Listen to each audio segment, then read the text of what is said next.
Okay, I have a few questions for my esteemed guests, and I'm going to start with you, Lukhanyo. So you're looking remarkably chipper for somebody who's been working very hard for 12 months at the forefront of 25 odd people and a whole bunch of teams and universities and educational institutions. And once again, congratulations on the hard work and the many pages that you put together.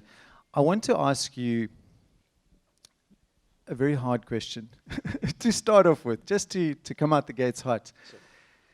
Given the fact that this is a very weighty document and it was an extraordinarily complex task, and we're living in one of the most extraordinarily complex countries in the world with a complete lack of homogeneity and a diversity of cultures and languages and approaches, I suppose. What, if you had to look at the document as a whole, what would the most important action steps that you would take if you had to pick two? Sure. This is a difficult question, as you say. There was a working group meeting we had in June sometime, and the question was, what is the foundation's theory of change in thinking about education? And the answer was, everything matters. It is all important. Just really because of the complexity in education. That was my answer at the time. I have 8, not 2. Okay. Right? You have the stage. But I'll give you one. It's down from 73, so it's... Right. Let me pull them up quickly, right? And I think they are quite important. One is a fairly standard one, and that is strengthening systems of governance. We think if you are thinking about the education challenge and you begin to approach, you target that initially, the kind of impact that gives us moving forward is quite exponential. The second one, in fact, I will stop at 2. The second one is infrastructure development. I think Minister would be the first to agree with me that South Africa's curriculum is actually very solid, right? It's a solid curriculum. There aren't massive problems with the curriculum itself. So the 2 I leave you with are governance as well as improving infrastructure. In the 4th industrial revolution conversation, there's a connectivity conversation, there's electricity conversation, there's a toilet conversation, there's a classroom conversation. Is the learning environment conducive to the kind of curriculum changes we talk about? Is it conducive to the kind of teacher development that we say we want? Is it conducive to the kind of learning that we expect to come out of the curriculum? Those are the 2 things that I answer. Thank you. Well answered. And I think, Rapelang, I would love to hear from you. First of all, welcome back onto our stage. It's such an honor to have you back on the Heavy Chef stage. I want to just cast a light on the fact that the latter part of your career, you've been really kind of rethinking learning with Rekindle Learning, right? And really kind of looking at learning from various perspectives. What are some of the biggest revelations that you've had? And maybe in light of the document and what you've heard tonight, but in terms of your career. Thanks for that, and good evening to everyone. Can you hear me? No, it's not on. Okay. Thanks. Is that a bit better? Yeah. Okay, great. Sure, it's been quite a journey for me, and this is an area that I'm particularly passionate about, just because when I look at my own family, my parents were extremely lucky to break out of poverty, and it's a lottery that I can't stand to keep watching. So I guess the curiosity for me sort of stems from that. And I guess the question thoughts I've landed on in trying to unpack how do we really find that lever that could have a big enough impact is, and it's been, I think, re-emphasized a lot sort of in the World Economic Forum conversations today, is that whenever we look at the future of education and what skills we need, we know that it's changing already. People who are starting a degree today, by the time they graduate, what they probably taught is not as relevant anymore. And we expect, 2/3 of people to have to reskill every 3 to 5 years. And that to me says that the content of what we've been delivering will reduce in value dramatically. And it's not so much about the what we learn that's going to be able to differentiate us in future, because that changes and chops and changes. And we need to rather look at what would be the behaviors, the mindsets, the values, the attitudes that would actually position people to be able to relearn and keep learning. And when we try to unpack that question, that requires us to answer a different aspect of learning, which isn't about the what, but the how we learn. Because those kind of behaviors, mindsets, and values you don't develop through content. And my concern at the moment is that a lot of the education and training system as we've designed it, it's a massive improvement from what was there before outcomes-based education, but we have spent a lot of time defining the what of learning. We've touched on things like critical cross-functional capabilities, but we haven't quite unpacked how do you develop for those mindsets and behaviors in a detailed enough way for anyone who's a coach or a teacher or a parent to be able to apply. And for me, I think we need to kind of rebalance that what of learning with the how of learning so that we are able to understand how we impart those kind of behaviors and mindsets. And then we can begin to sort of balance this out, because without that, I fear that we're going to keep getting stuck, trying to rechange the curriculum when we needed to develop people who can adapt and change, as has been hinted at around the holistic and adaptive kind of behaviors. And that for me is sort of the big thing that I'm trying to spend most of my time unpacking. Sure. Sam, you've, one of the most, the biggest themes is the impact of technology on education. And you've spent the last 10 or so years really leaning into the potential of technology and the impact it has on education. What if you look at Africa as a whole, and given some of the challenges that have been outlined and so on, what role do you think that online has in solving the problems? Thanks, Fred. Yeah. So we spent the last decade building a company called Get Smarter. In fact, some of the Get Smarter team are in the house tonight. How's it, team? I'm actually going to argue against online in a moment. But we ended up learning a lot about online by educating now about 100,000 students in 150 countries around the world in purely online courses. But as I say, I want to argue against online for a moment, purely. There's kind of this distinction that we all make between, well, for many years now we've made between online and in-person education. But I think that line is going to be increasingly blurred, and I see this across many industries around the world, whether it's retail, which I'm recently close to, and what is now being referred to as omni-channel. It's not in-store, it's not online, it's kind of in between, and it's all about serving the customer where they need it at that moment. It's about superior service for the customer. It happens in education. We talk about blended learning, and this is the same notion. It is not online necessarily, it's not necessarily offline, but it's where meeting that customer at their point of need. And there's many other industries with these examples in play. But if you keep these distinctions for a moment and cast your mind back, we had the biggest pure online experiment the world has ever seen back in the early 20-teens. So MOOCs, massively open online courses, were the best courses from the very best universities, digitized, put online, and made available to everyone, and promising the democratization of education.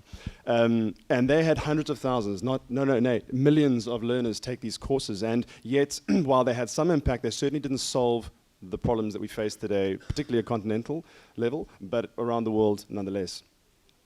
But then moving away from online for a moment, so what I mean to say there's evidence to suggest that online only is not the solution. And yet then if you contrast that with the physical space, if every construction company on this continent started building schools today, we would not be able to service the needs of the learners on this continent.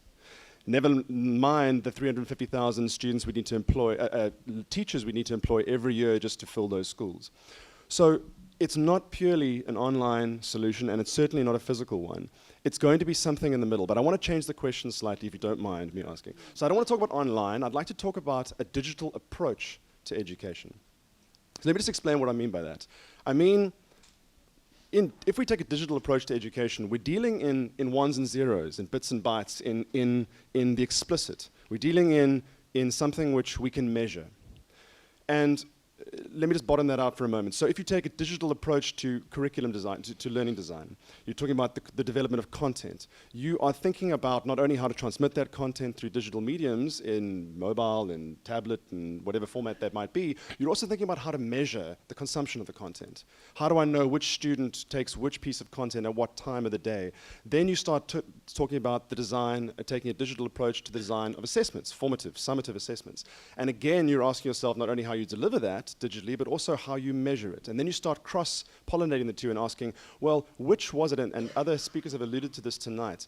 What content was consumed by which students at what time that led to which learning outcomes as measured by the formative assessments?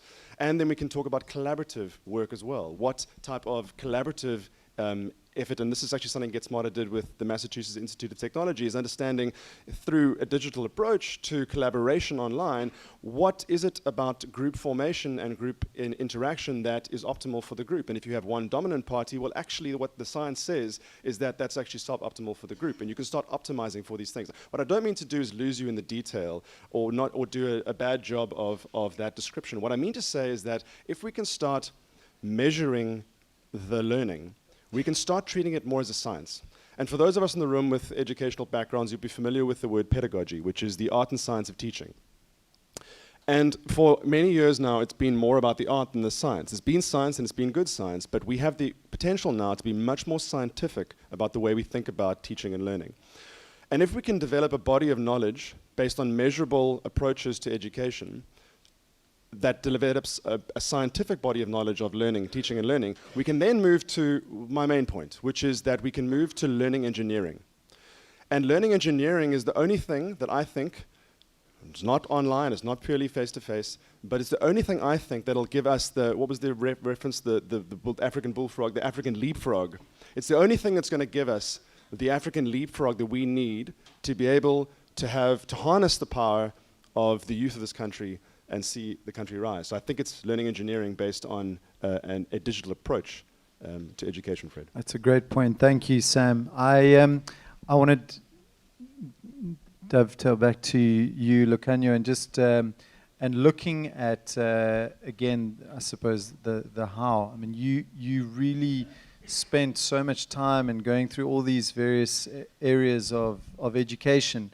And it is such a vast, vast subject to dig into. If you had to look at all these various, I mean, you mentioned the 8 components and so on, but I mean, obviously, there's a lot more than that.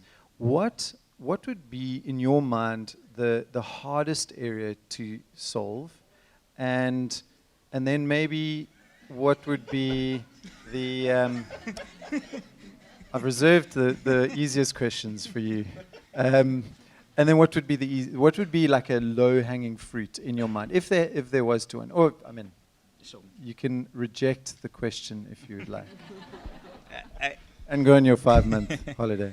I suppose the two I have in mind sit on both ends of that spectrum, and they're both the hardest as well as the low-hanging fruit. One, improving the financing of the education outcomes we want. Yeah. I think there are ways of doing that in an easier manner. Right? There are many pools and pockets of money that exist in the country and across the world. I think we need to do a whole lot more better thinking and structuring and ensuring that money goes into better areas and driving the kind of outcomes we want. The second hard one and equally low-hanging fruit is increasing collaboration across stakeholders that are delivering education interventions in the system. all the eight priorities I mentioned earlier on sit on these two things.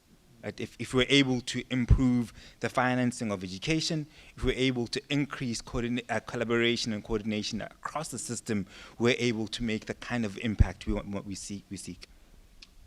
So if we then had to cast our eye a little bit further out from our shores, Rapelang, you've traveled extensively and you've spoken around the world and you've engaged with many smart people who are tackling some of the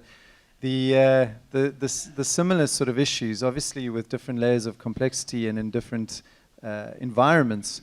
Who in your mind is doing it right? Are there examples internationally where there are certain environments or ecosystems or educational structures that we could look to for inspiration? I have indeed traveled quite a lot to try and expand this thinking, and you'd be surprised, but I found the most evolved thinking right here in South Africa. There's a local organization in Magaliesburg called ATB Transformation that probably has given me the most insight around how we evolve learning in education, and I think it touches quite well on what Sam talked about in terms of learning engineering. And they've really pulled together aspects of neuroscience and neuroeducation to unpack what does learning really mean. And on a neuroscience level, it's quite simple. Learning happens when someone has an out-of-comfort zone experience and has an I can moment. And what we need to be able to do over someone's 18-year career is to position many out-of-comfort zone experiences. And that is actually what develops the neurology and the mind to get to the point where they do have a well-developed higher brain function, and that's what gives them the ability to be able to be responsive and adaptable, to be able to have whole brain function and things like that. And what they're doing is actually breaking down the stages upon which you would have to go through to actually get to that point.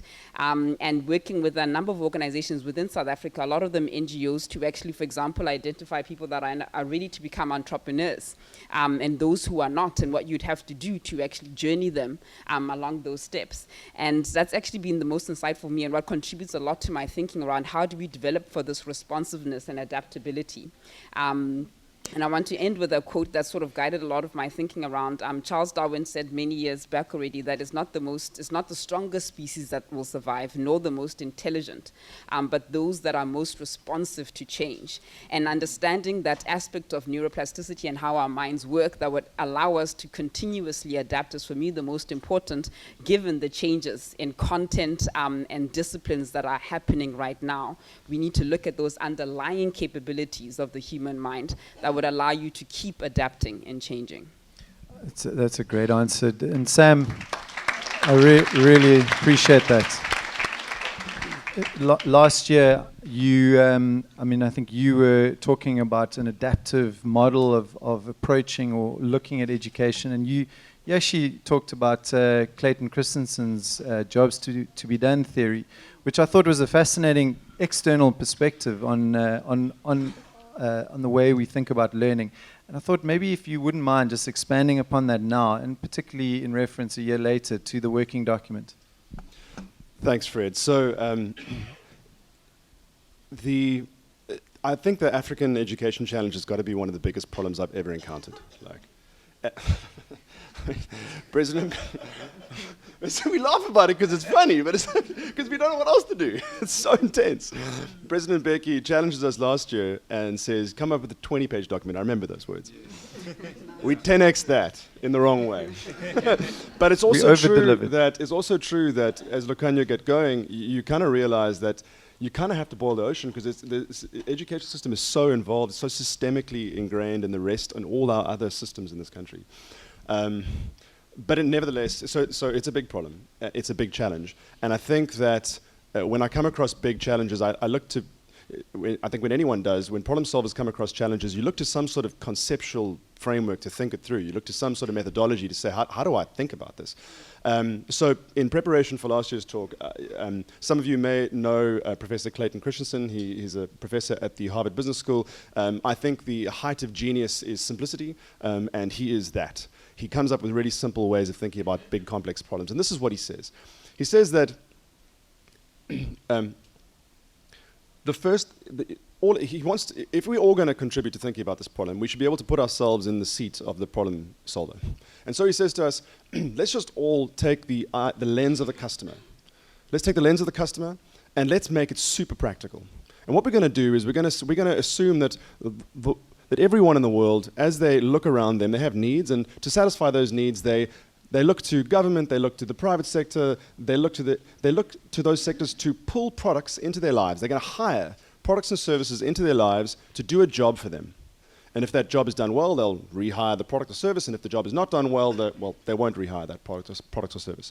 So it's called the jobs to be done theory. And the idea is that when you're thinking about a problem, well, can you distill what it is? What's the job that the ultimate customer, in this case the student and the parents, what job do they want done, and what products and services are they hiring into their lives? And if we can be crystal clear and niched and thoughtful about what that statement is, we can start thinking more clearly about the problem. So that's the theory. Let me give you some practice, and I'm going to go a little bit totally left field here. I'm going to talk about milkshakes. Not only because I'm thirsty, I am thirsty. There's a lot of juice and wine outside. Thank you. But also because it illustrates the example perfectly, and it's something that Clayton Christensen did. He was set out with his consulting team. Milky Lane is a local equivalent of an ice cream house, of a milkshake house. They had to do some consulting for the equivalent of Milky Lane in the US. Hundreds of stores selling milkshakes. And the question was, the big problem that they were battling at the time was, how do we increase sales of milkshakes?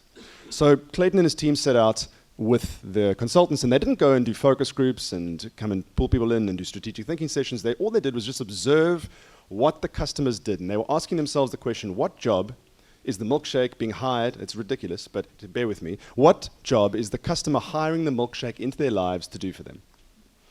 What they found in the morning, the customers would roll in their cars on their way to work, pick up a milkshake, get back in their cars, drive 30 to 45 minutes to work, and that was it. And what they found was that the job the milkshake was being hired into the lives of these commuters was to starve off the boredom of the commute, to give them something to do. So given that was the job that was being done, how did they grow milkshake sales? They narrowed the straw and they thickened the shake. Nuanced and simple to a complex problem that they were facing. And sales shot up. In the afternoon, a different job was being done. The parents were rolling into the stores after a day of work with their kids, picking up their kids from school, and what they were needing to do was keep their children occupied while they shopped. What was the job to be done? How do you grow sales? With that job to be done, you just introduce multiple colors, because kids love choosing, and I've got twins, and all they want to do is make their own decisions about everything. They're 2.5 years old, and they're asking for colors of everything. Well, you just increase the colors, and bang, they grew the sales because the kids couldn't help themselves. They wanted their color of milkshake. It seems like a ridiculous example, but now let's take that lens to education. I've been spending some time in ECD centers in informal settlements locally, and I realize as you walk into these ECD centers, most of them are just converted shacks. The job that is being done for the parent is daycare. It is a place to keep your child for the day while you go be economically active to support the family. There's very little instruction. There's not much in the way of certification, in fact, nothing. It's really about daycare. Now, if we want to optimize for that, let's get clear about the job we want to do, which should be educating alongside daycare, and then we can go and do that job. And we can measure for it, manage for it through good governance, and we'll get some results. But we must be clear about the job to be done. Let's then take let's then take something which is a little bit closer to everyone in this room. Middle class high school. What jobs are the parents and children hiring middle class high school into their lives to do for them? And there are multiple jobs. Yes, it's a place to drop your child so that you can go be economically active. It's a form of daycare, quite a sophisticated form. There's very developed curriculum. Lukhanyo's right. We have some of the best curriculum in the world. It's developed curriculum. There's an element of learning that's going on there. It may not be quite optimal yet, but there's some learning that's going on. There is a place to socialize, to develop social skills, these softer skills that we speak of as 21st century skills. And of course, there's certification. There's probably other jobs. But my point here is that education is actually a bundled good. People have said this many times, and there are so many jobs that the education system is being asked to do. And I get, on the one hand, when I look at the question of governance, which I agree with Lukhanyo wholeheartedly that it needs to be strengthened, on the one hand, I'm upset by our public sector's inability to be accountable to results at the school level. But on the other hand, I'm deeply I'm so sensitive to it as well, because they're being asked to do so many things for so many different constituencies, all under one roof. And it's very difficult to optimize and to produce results in that sort of complexity. So given that lens, one of the diagnoses I have is that there's just too much going on, which is why we have to prioritize. And it's difficult to prioritize for the reasons that Lukhanyo said, but I think we do need to prioritize. So that taking that lens one step further, I'd like to tell you about what I would like to prioritize, if I may. I'd like to... Yes. Thank you, Fred.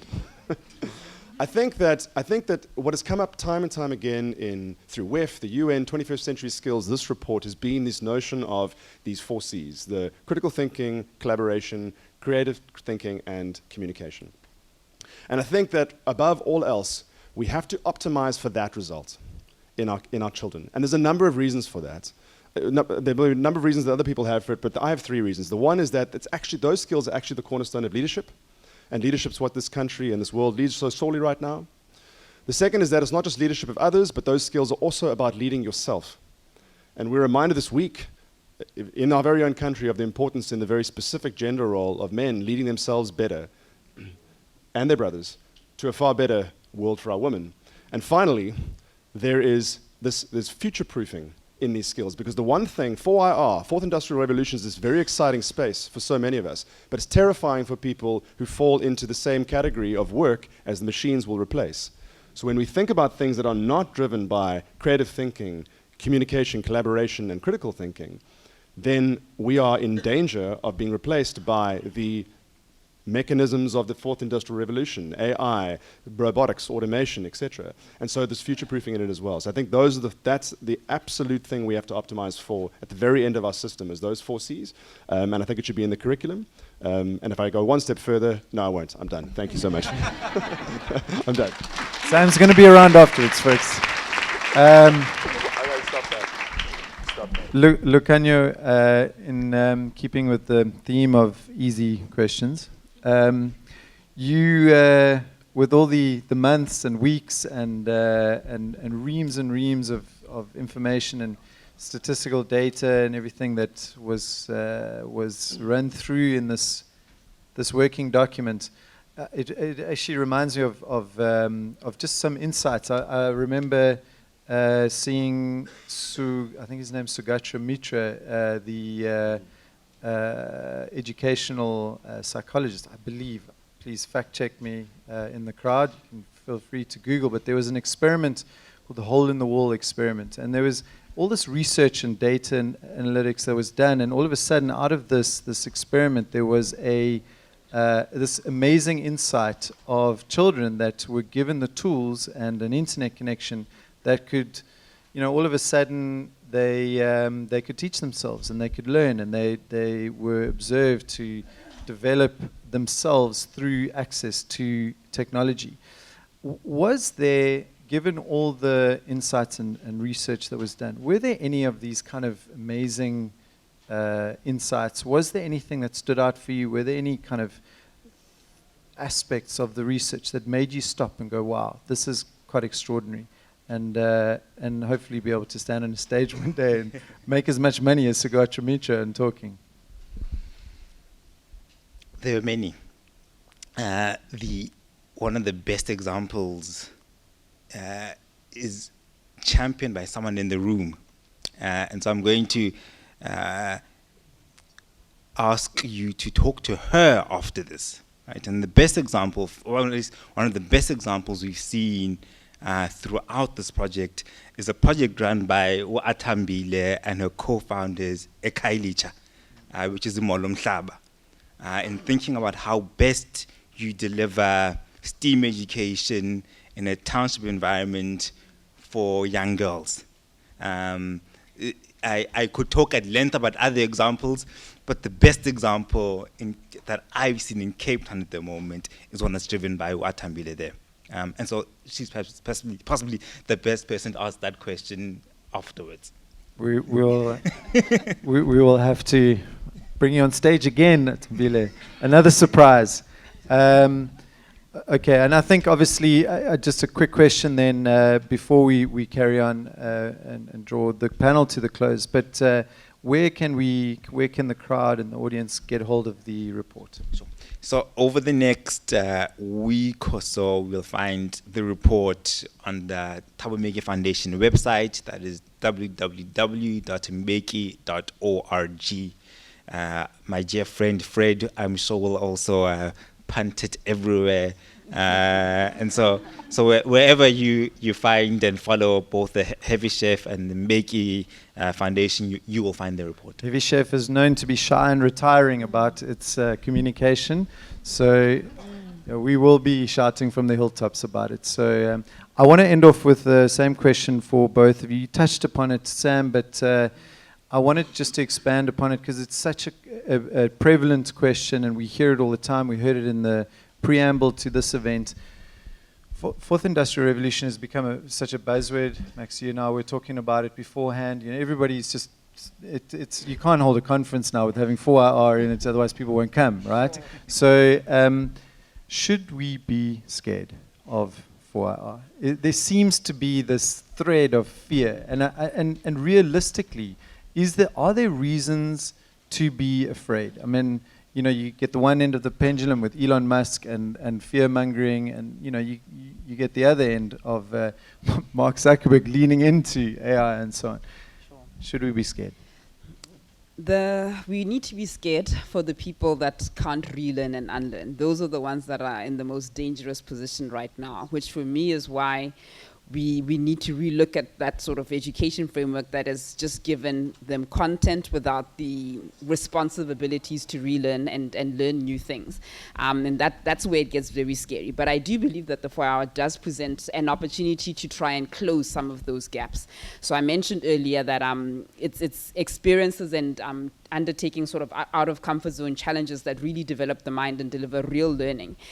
So imagine that we could use technologies like virtual reality and AI of the 4 hour to create those artificial experiences that perhaps in an hour or two at school, the student is actually using that to get exposure, as opposed to waiting for them to get that internship or mentorship opportunity or get to a classroom or have that buddy relationship to get that kind of exposure. And for me, that could be one of the vehicles that we tap into to try and close the gap for those kids that are highly understimulated. They are not traveling, they're not getting even across the border, they don't have a mentor, they don't sit at a dinner table to have a conversation that opens their mind. How do you begin to close that experience gap? Because we know that without that, their higher brains simply will not develop, and we could be using those 4 hour technologies to do some of that. Cool. Good answer. Thank you.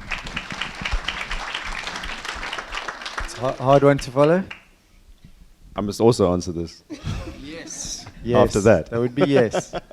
I'll give a short one because I was long and others. I feel like every other industrial revolution, steam, electricity, computers, and now this one, like there were things to fear, but when you look back on it from the future, I think we'll be very pleased with it. That doesn't mean to say, but along the way, there's certainly widening disparity, like widening gaps in inequality, as some use the power and others don't have access to it. And I think that's our biggest challenge, narrowing that gap in a time which would ordinarily widen it. Thank you. And thank you to all three of you for such a massively valuable contribution to one of the most important topics of our time. So thank you very much, and please give our three speakers a warm round of applause.